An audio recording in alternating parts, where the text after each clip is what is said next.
मैया आज के हाजिरिया ओढ़ौलवे से लिखिया ना।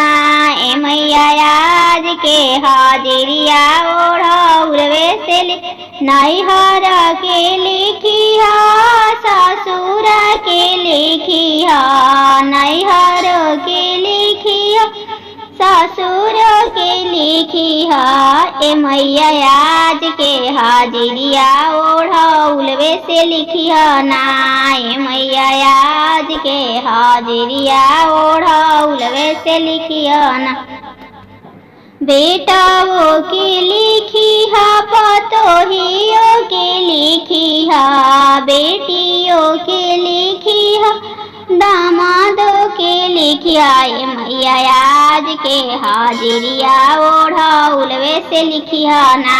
ए मैया आज के हाजिरिया ओढ़ौलवे भाइयों के लिखिया भतीजाओं के लिखिया भाइयों के लिखिया भतीजाओं के लिखिया। ए मैया आज के हाजिरिया ओढ़ौलवे से लिखिया ना। ए मैया आज के हाजिरिया ओढ़ौलवे